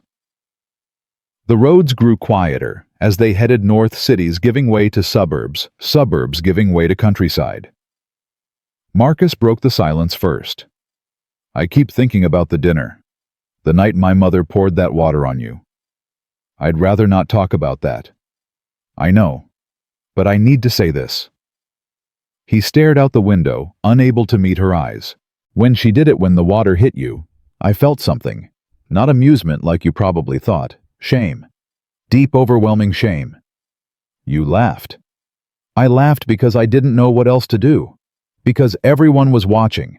Because admitting that my mother was a monster meant admitting that I'd been enabling her my whole life. His voice broke. I laughed because I was a coward, Maya, and I've hated myself for it every day since. Maya kept her eyes on the road. Shame doesn't undo damage, she said quietly. I know. And apologies don't rebuild trust. I know that too. So what do you want from me? Absolution, forgiveness, a clean slate. Marcus was quiet for a long moment. No, he said finally. I want you to watch me. Watch what I do from here on out. Watch how I treat people. Watch whether I keep being a coward or whether I actually change. He turned to face her. I don't expect you to trust me today. But maybe if I earn it over time, maybe someday you won't hate me anymore. Maya felt the baby kick. She pressed a hand against her belly. I don't hate you, Marcus. Hate requires energy I don't have. Then what do you feel? She considered the question carefully. Disappointment, that the man I married turned out to be someone I didn't recognize. Sadness, for the life we could have had if you'd been stronger. And maybe a tiny bit of hope. That people can change. That you can change. I'm trying. Then keep trying. That's all any of us can do. Serenity Pines looked exactly like what it was, a prison disguised as a spa. High fences wrapped in decorative ivy. Security cameras positioned at every entrance. Staff members in soothing pastel uniforms who watched visitors with sharp, assessing eyes. Maya and Marcus had agreed on a cover story. She was Eleanor Mitchell, a wealthy philanthropist considering a substantial donation. Marcus was her assistant, simple, believable, non-threatening. The administrator, a woman named Dr. Frances Cole, met them in the lobby. Ms. Mitchell, what a pleasure to meet you. We don't often receive visitors of your caliber. Maya smiled blandly. I've heard wonderful things about your facility. A friend of mine spoke very highly of the care her daughter received here. We pride ourselves on discretion and results. Dr. Cole's smile didn't reach her eyes. What specifically brings you to us today? I'm interested in establishing a foundation for mental health services. Before I commit significant resources, I like to see facilities firsthand, understand the culture, meet the residents. Of course, I'd be happy to give you a tour. The tour was carefully choreographed. Common areas with residents playing cards and doing yoga. Art therapy rooms with cheerful paintings.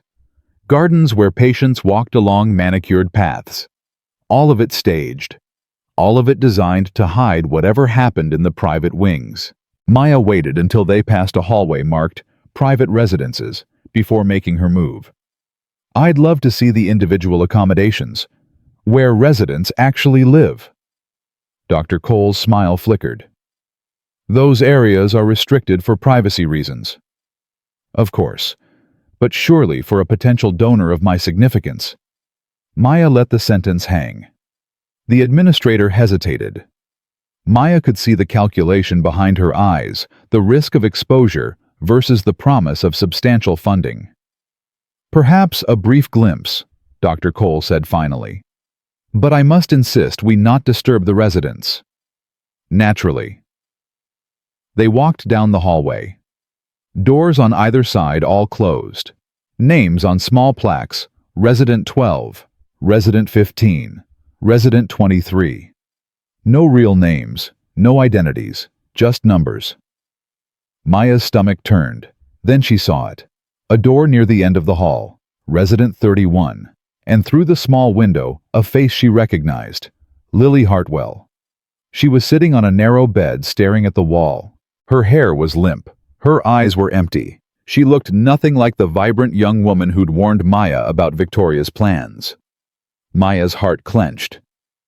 "This is lovely," she said smoothly, not breaking stride. "Such a peaceful environment." "We believe in healing through serenity," Dr. Cole replied. "I can see that."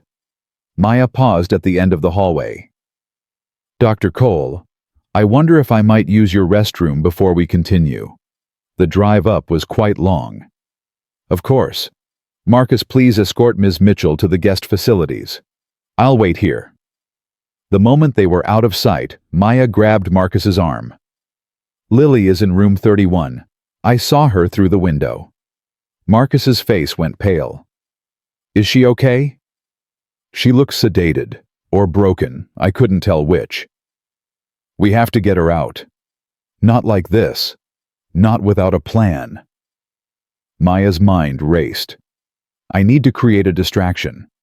Something that will get Dr. Cole away from that hallway long enough for you to reach Lily." "And then what?" "Then you get her out. Fire exit service entrance, whatever you can find. I'll meet you at the car." "Maya, this is crazy. If we get caught..." "If we don't try, Lily stays locked in there indefinitely. Your mother has the money to keep her here for years." Maya met his eyes. "This is what you wanted, isn't it? The chance to be different. To actually do something instead of just talking about it." Marcus swallowed hard. Then he nodded.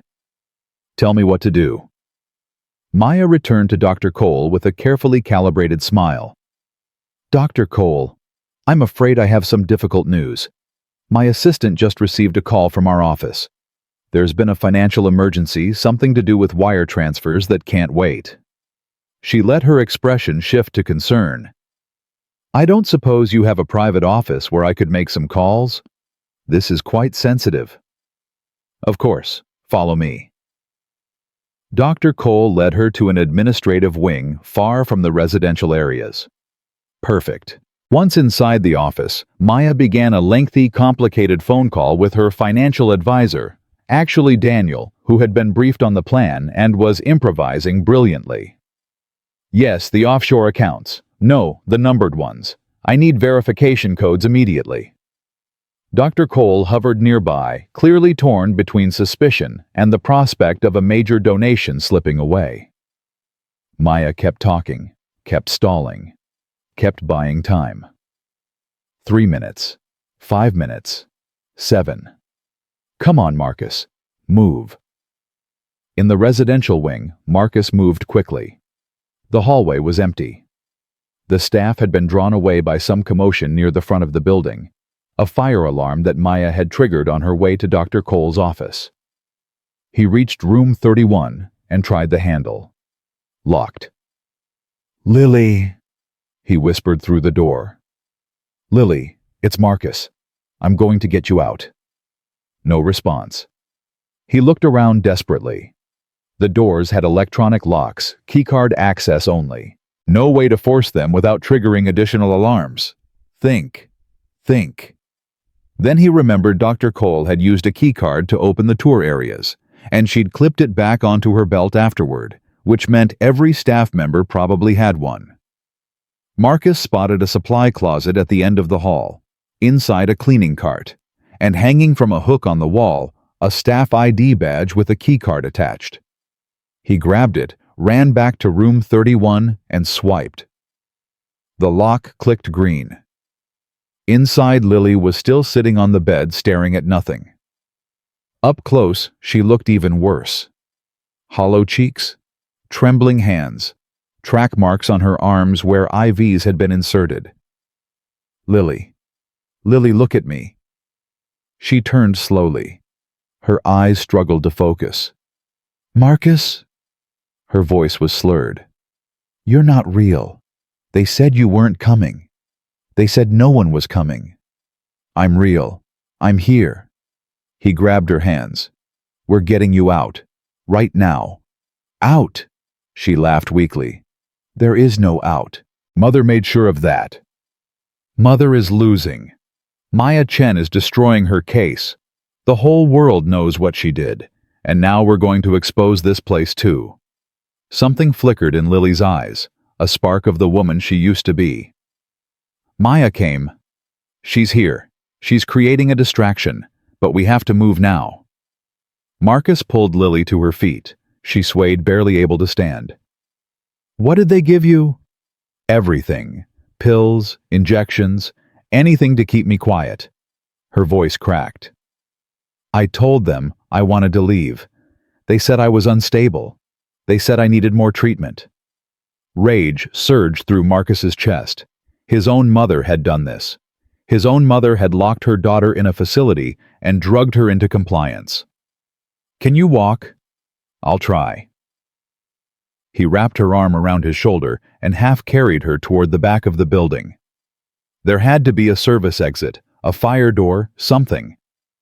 Behind them, the fire alarm continued to blare. Staff members rushed past, too focused on evacuation protocols, to notice one resident being escorted the wrong direction. Marcus found a fire exit at the end of a service corridor. He pushed through it, alarm screaming even louder now, and stumbled out into pale morning sunlight. The car was parked 50 yards away. Maya was already running toward them. "Go!" she shouted. "Get her in the car!" They moved together. Maya on one side, Marcus on the other. Lily barely conscious between them. The car doors flew open. They collapsed inside. Maya gunned the engine. In the rearview mirror, she could see staff members emerging from the building shouting, pointing. But they were already accelerating down the gravel drive gates, opening automatically as sensors detected their vehicle. By the time anyone thought to stop them, they were gone. Lily slept for most of the drive back. Maya had called ahead to her personal physician, who met them at Maya's apartment with equipment and medications to counteract whatever had been pumped into Lily's system. "She's been heavily sedated," Dr. Patterson confirmed. "Probably for weeks. It'll take time for everything to clear her system, but she's young and strong. She'll recover." "What about long-term effects?" "Hard to say. Some memory issues possibly. Confusion. But nothing permanent as long as she gets proper care from here on out." Marcus sat beside his sister's bed, holding her hand.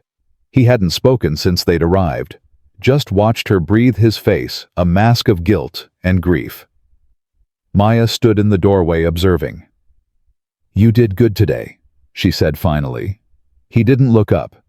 "I did what I should have done months ago. Better late than never." "Is it?" Marcus's voice was hollow. "Look at her. Look what my mother did. What I let happen because I was too scared to stand up." You stood up today. Today isn't enough. Maya moved closer, sitting in a chair across from him. You're right. Today isn't enough. But it's a start, and starts matter. She paused. What are you going to do now? I don't know. I have nothing. No money, no job, no family connections. He laughed bitterly. I'm 34 years old, and I'm basically homeless. You could come work for Phoenix Group. Marcus looked up sharply. What? We're always looking for people who understand complicated family dynamics and corporate manipulation. You have intimate knowledge of both. Maya, you can't seriously be offering me a job after everything. I'm offering you a chance, same as I offered you the chance to help today. Maya's expression was steady. You can take it or not, but the offer stands. Marcus stared at her, something like awe in his eyes. Why would you do this for me? Maya stood, one hand resting on her belly. Because my grandmother taught me that people can change. Because my mother, before she got sick, always believed in second chances. And because... She paused. Because our child is going to need family. Real family. Not the toxic kind your mother represents. Our child. You're the father, Marcus. That doesn't go away just because our marriage did. He was quiet for a long moment. I'll earn it, he said finally. Whatever you need me to do, however long it takes, I'll earn your trust, and I'll be the father our baby deserves. That's all I ask. Lily stirred on the bed, eyes fluttering open. Marcus. Her voice was weak but clearer than before. Where am I? You're safe, he said, squeezing her hand. You're with Maya, and Mom can't touch you anymore. Lily's gaze found Maya across the room. You came for me. Of course. But why? After everything my family did to you. Maya smiled softly. Because not everyone in your family is your mother, and because sometimes the bravest thing you can do is help someone who tried to help you. Tears spilled down Lily's cheeks. Thank you. I don't know how to thank you. Get better. That's all the thanks I need. Maya left the room quietly, giving the siblings privacy. In the living room, her phone was buzzing incessantly. Messages from Patricia Vance. Updates from Daniel. Breaking news alerts. Victoria Hartwell had just been arrested. The charges were extensive witness tampering, fraud, conspiracy. Federal agents had raided the Hartwell estate, seizing documents, computers, everything. It was over. Maya sank onto her couch, hand pressed against her belly, and let out a breath she felt like she'd been holding for 8 months. Her baby kicked in response. We did it, she whispered. We actually did it. Victoria Hartwell's trial lasted 3 weeks. Maya attended every day, sitting in the front row of the courtroom, with her hand resting on her swollen belly. 8 months pregnant now. The baby was due any day, but she refused to miss a single moment of justice being served. The prosecution presented evidence methodically, devastatingly. Wire transfers to Dr. Hayes. Emails detailing the fabricated testimony. Surveillance photos taken illegally. The draft custody petition that had sought to strip Maya of her child before it was even born. Victoria sat at the defense table looking smaller than Maya had ever seen her. The silver hair that had always been perfectly coiffed was now limp and gray. The expensive suits had been replaced by institutional clothing. The woman who had once commanded rooms with her presence now flinched every time a new piece of evidence was introduced. On the witness stand, Marcus testified against his own mother. She told me Maya was ordinary, he said, voice steady but pained. She told me our family deserved better. She convinced me to end my marriage because she knew about Maya's inheritance and wanted to position our family to access it later. And did you know about her plans at the time? The prosecutor asked. No, I was manipulated just like everyone else. But that doesn't excuse my actions. I chose to believe her. I chose to abandon my wife. Those choices were mine. Maya watched him on the stand, seeing the man he was trying to become. It wasn't easy for him. Testifying against his own mother, exposing family secrets to the world, facing public judgment for his complicity. But he did it anyway. That mattered. Lily testified too, describing her imprisonment at Serenity Pines in devastating detail. "They drugged me every day," she said, tears streaming down her face. "Every time I asked to leave, they increased my medication. My mother visited once during the first week. She told me I would stay there until I learned to keep my mouth shut about Maya Chen." "How long were you held at the facility?" 6 weeks. I lost track of time. The drugs made everything blur together." Lily's voice broke. "I thought I would die there.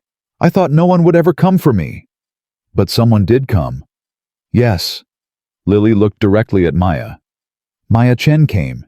Even after everything my family did to her, she came to save me." The courtroom was silent. When the verdict came down, it was unanimous. Guilty on all counts: witness tampering, fraud, conspiracy, false imprisonment, illegal surveillance. Victoria Hartwell was sentenced to 15 years in federal prison. As the bailiffs led her away, Victoria turned to look at Maya one final time. Her eyes were filled with something Maya had never seen there before: defeat. "This isn't over," Victoria hissed. "You think you've won, but—" "It is over," Maya said quietly. "And you did this to yourself." The bailiffs pulled Victoria through the door. Maya never saw her again. The weeks after the trial passed in a blur of preparation and anticipation. Maya's due date was approaching rapidly. Her apartment had been transformed into a nursery, complete with a crib that Lily had helped pick out, and baby clothes that Marcus had nervously purchased, unsure of sizes and colors and everything else. Their relationship remained complicated. Trust wasn't something that could be rebuilt overnight. But they were trying. Small steps, honest conversations, showing up when they said they would. One evening, about a week before her due date, Maya sat in her living room reviewing Phoenix Group quarterly reports while Marcus made dinner in the kitchen. Lily was curled up on the couch beside her, reading a book she'd picked up at the library, her first independent outing since her recovery. "This feels strange," Lily said suddenly. Maya looked up. "What does this, being here, being normal?" Lily gestured around the room. "A month ago, I was locked in a facility, drugged out of my mind. Now I'm reading a novel while my brother cooks dinner for his pregnant ex-wife. It's surreal. Life has a way of surprising us." "I guess it does." Lily was quiet for a moment. "Maya, can I ask you something?" "Of course. How do you do it? How do you keep going after everything? The humiliation, the betrayal, the lawsuit, all of it. How do you not just give up?" Maya set down her reports. "I wanted to give up," she admitted.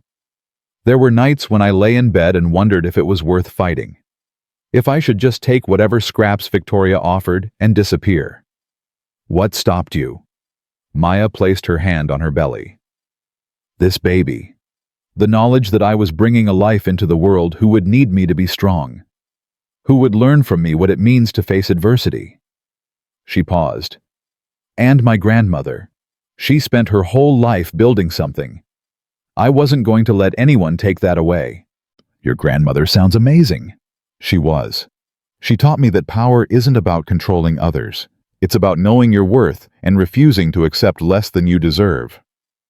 Maya smiled softly. "She would have liked you, Lily.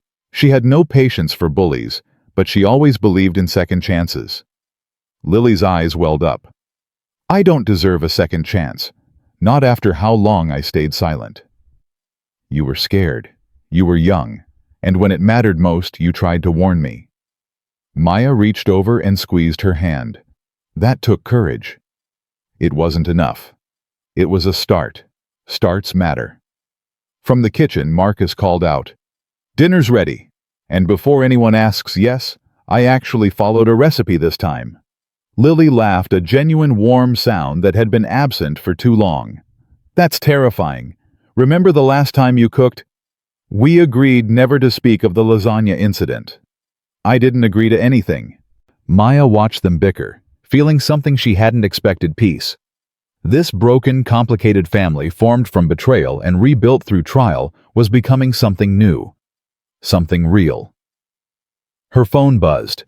A message from Patricia Vance. Final settlement from Hartwell Holdings approved. All claims dropped. Assets transferred per agreement. Congratulations, Maya. It's officially over. Over. Maya read the word 3 times, letting it sink in.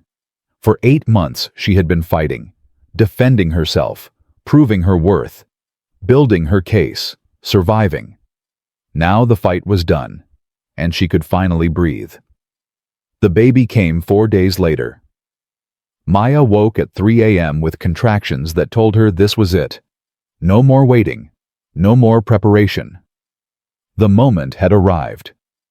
Raymond drove her to the hospital while she called Marcus. "It's happening," she said through gritted teeth as another contraction hit. "Meet me at Memorial General. I'm on my way." His voice was alert, anxious. "Are you okay? Do you need me to stay on the phone?" "Just drive safely. I'll see you there." She hung up as another wave of pain rolled through her. 12 hours later, Maya held her daughter for the first time. She was perfect. 7 pounds, 3 ounces. Dark hair like Maya's. Eyes that would probably change color, but for now were a deep, impossible blue. Maya cradled her, close tears streaming down her face. "Hello, little one," she whispered. "I've been waiting for you." Marcus stood beside the bed looking overwhelmed. He'd been there for the entire delivery, holding Maya's hand, coaching her breathing, crying when the baby finally emerged. "She's beautiful," he said, voice cracking. "Maya, she's so beautiful. Do you want to hold her?" He hesitated. "I don't know if I should. I haven't earned—" "Marcus." Maya looked at him steadily. "You're her father. Hold your daughter." Carefully, reverently, he took the baby into his arms. She was so small against his chest, so fragile, so completely trusting. "I'm going to be better," Marcus whispered to her. "I'm going to be the father you deserve. I promise." Maya watched them. This man she had once loved, had once lost, was now learning to trust again. He wasn't perfect. He might never be perfect. But he was trying. And trying mattered. "What are we going to name her?" Marcus asked. Maya had been thinking about this for months, considering options, discarding them, starting over. "Eleanor," she said finally. "After my mother. And Grace, after my grandmother." "Eleanor Grace Chen." "Eleanor Grace Chen Hartwell," Maya corrected gently. "If you want." Marcus looked up, surprise and emotion flooding his face. "Really? She's your daughter, too. Whatever happened between us, that doesn't change." He nodded slowly, tears spilling over. "Eleanor Grace Chen Hartwell. It's perfect." The baby Eleanor made a small sound, her tiny fingers curling around Marcus's thumb. And in that moment, whatever had been broken between them began to heal. The months that followed were a blur of sleepless nights and first smiles and the slow, steady work of building a life. Maya returned to Phoenix Group when Eleanor was 3 months old, bringing the baby to the office in a carrier that sat beside her desk. The board members who had once questioned her leadership now nodded respectfully when she entered rooms. The employees who had whispered doubts now spoke of her with admiration. She had proven herself, not just as a CEO, but as a survivor, a fighter, a mother. Marcus had taken the job she'd offered. He started at the bottom mailroom, then data entry, then a junior analyst position. He worked harder than anyone, arriving early, staying late, volunteering for projects no one else wanted. He never asked for special treatment, never traded on his connection to Maya, just put his head down and earned his place. Lily moved into her own apartment downtown, funded by a trust that Maya had quietly established. She enrolled in college, pursuing a degree in social work. She wanted to help people, she said. People like her who'd been trapped by family circumstances beyond their control. She visited Maya and Eleanor every Sunday, bringing homemade cookies and stories from her classes. She was healing slowly but surely, finding herself outside her mother's shadow. And Victoria. Victoria remained in federal prison, her appeals consistently denied. Maya received occasional letters from her, angry at first, then pleading, then desperate. She never responded. Some bridges couldn't be rebuilt. Some damage couldn't be undone. Maya had learned to accept that. 1 year after the trial, Maya stood in her office looking out at the city below. It was late evening. Eleanor was with Marcus for the night, their custody arrangement informal but functional. The office was quiet. Most employees gone home. Her phone buzzed. A text from Marcus. Eleanor just said her first word. It was Mama. Thought you should know. Maya smiled, warmth flooding her chest. She typed back, "Tell her I love her." And Marcus, "Thank you for being there." His response came quickly. "Thank you for letting me." She slipped her phone into her pocket and turned back to the window. The city lights stretched out below her, millions of lives, unfolding stories being written. A year ago, she had been a woman soaked in dirty water, standing in a hostile room, summoning courage she wasn't sure she had. Now she was here. CEO of a billion-dollar company. Mother to a beautiful daughter. Survivor of a storm that had threatened to destroy everything. Her grandmother's voice echoed in her memory. "You have steel in your spine, Maya. You just need the right moment to show it." She had found that moment, and she had risen. The door to her office opened. Daniel appeared. "Ms. Chen, there's someone here to see you." "At this hour?" "She says it's important. Her name is Rachel Torres. She says her husband's family is trying to take her children. She saw your story on the news. She hoped you might help." Maya considered this. A stranger desperate, reaching out because she'd seen Maya's triumph and hoped for her own. "Send her in." Rachel Torres was young, barely 30, with haunted eyes and trembling hands. She clutched a folder of legal documents like a lifeline. "Ms. Chen, thank you for seeing me. I know it's late. I know you're busy. But I didn't know where else to go." "Sit down." Maya gestured to a chair. "Tell me what's happening." The story poured out. A wealthy in-law family. A husband who'd passed away unexpectedly. A mother-in-law determined to gain custody of the grandchildren. Legal manipulation. Threats. Intimidation. It was Victoria Hartwell all over again. Different names, same cruelty. "I don't have money for lawyers," Rachel said, tears streaming. "I don't have connections. They're going to take my babies, and there's nothing I can do." Maya leaned forward. "There's always something you can do." "But I'm nobody. I don't have power like you." "I was nobody too." Maya's voice was gentle but firm. "A year ago, I was standing in a room while my ex-husband's mother poured dirty water on my pregnant belly. I had no power, no position, no one to help me. What changed? I refused to accept that I was powerless. I found my voice. I fought back." Maya stood and walked around her desk. "You're not nobody, Rachel. You're a mother fighting for her children. There's nothing more powerful than that." "But what can I do?" Maya thought for a moment. Then she picked up her phone. "Patricia, I know it's late. I have someone in my office who needs help. Pro bono." "Yes, another one." She smiled. "I'll send you the details. Thank you." She hung up and turned back to Rachel. "My legal team will take your case. No charge. We're going to help you fight for your children." Rachel stared at her, disbelief and hope warring on her face.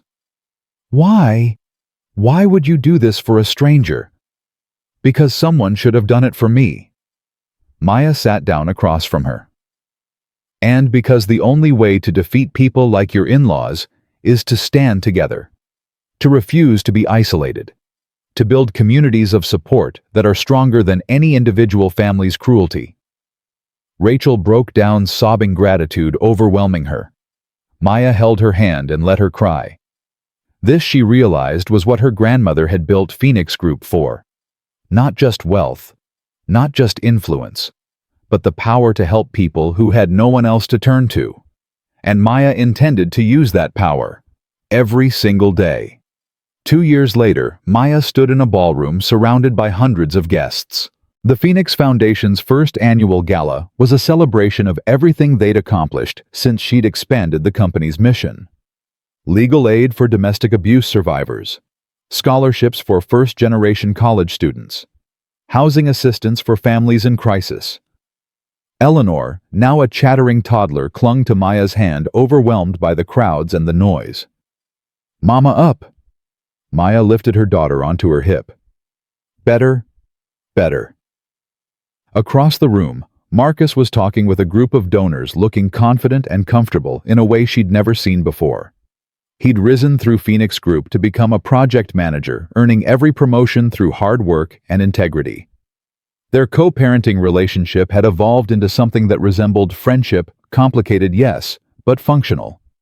Lily appeared beside Maya, radiant in a green dress that matched her newly bright eyes.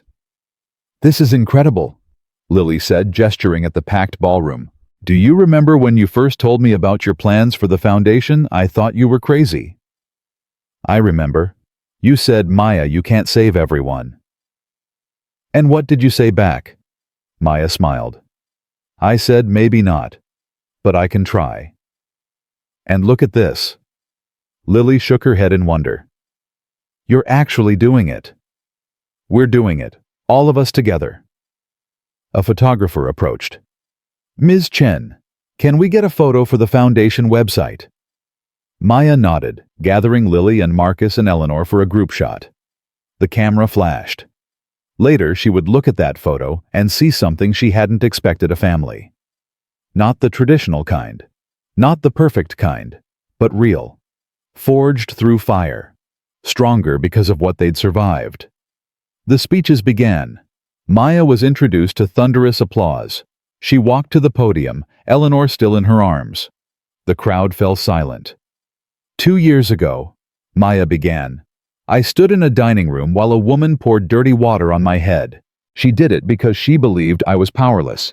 She believed I was nobody. She believed she could destroy me without consequence." The room was absolutely still.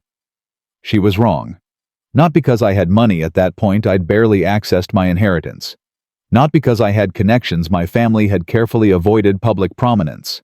She was wrong because she underestimated the most dangerous thing in the world: a woman with nothing left to lose. Scattered applause. Tonight we're here to celebrate something bigger than my story. We're here to celebrate every person who has been told they don't matter. Every mother fighting for her children. Every survivor rebuilding after abuse. Every human being who has been dismissed, degraded, humiliated, and refused to stay down. Maya looked out at the faces before her. Donors, survivors, activists, friends. The Phoenix Foundation exists because I believe in second chances. I believe people can change. I believe communities can heal. And I believe that the measure of power isn't what you take, it's what you give. She lifted Eleanor slightly, letting the audience see her daughter's bright, curious face. This is Eleanor Grace. She's 2 years old, and every day she teaches me something new about what it means to be strong. Not through fighting, not through revenge, but through love, through compassion, through the simple radical act of showing up for people who need you. Eleanor, on cue, waved at the crowd. Laughter rippled through the ballroom. So tonight, I ask you to join me, not just with your donations, though those are deeply appreciated, but with your commitment, your voices, your willingness to stand beside people who have no one else. Maya paused, letting the words settle. Because that's how we defeat cruelty. Not by becoming cruel ourselves, but by building something so strong, so connected, so unshakable that no amount of dirty water can ever wash it away. The applause was deafening. Maya stepped back from the podium, Eleanor laughing in her arms, and felt her grandmother's presence beside her. "You did it," she imagined her grandmother saying. "You showed them all." No, Maya thought. We did it. Together. Later that night, after the gala had ended and the guests had gone home, Maya sat in her apartment watching Eleanor sleep. The city hummed quietly outside. The world continued its endless turning. And Maya Chen, once dismissed as a nobody, once drenched in dirty water, once told she would never matter, sat in the peaceful silence of her home, surrounded by love. Marcus had left an hour earlier after reading Eleanor her bedtime story. Lily had texted goodnight from her apartment. Raymond was parked downstairs, as always, ready for whatever came next. Maya's phone buzzed. A text from Patricia Vance. "Rachel Torres won her custody case today. Full parental rights restored. She wanted me to thank you." Maya smiled, warmth spreading through her chest. Another mother, another family, another story with a better ending. She typed back, "That's wonderful. Tell her I'm proud of her." Then she put down her phone and walked to Eleanor's crib. Her daughter slept peacefully. Tiny fingers curled, chest rising and falling in perfect rhythm. The whole world was ahead of her. All the joy and heartbreak and triumph and struggle that made up a human life. Maya leaned down and kissed her forehead.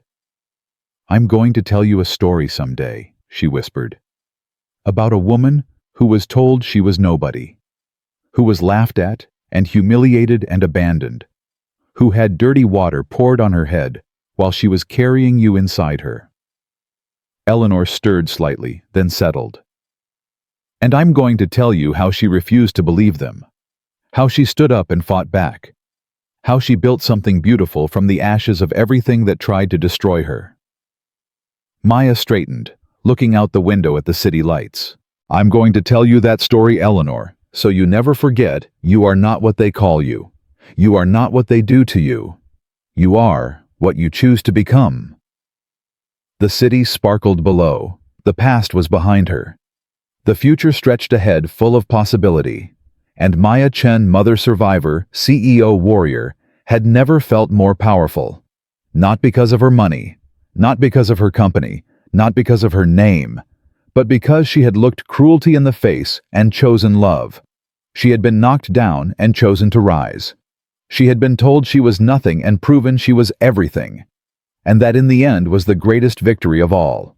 The woman they dismissed as nobody became the one who owned everything they depended on and used that power not for revenge, but for redemption.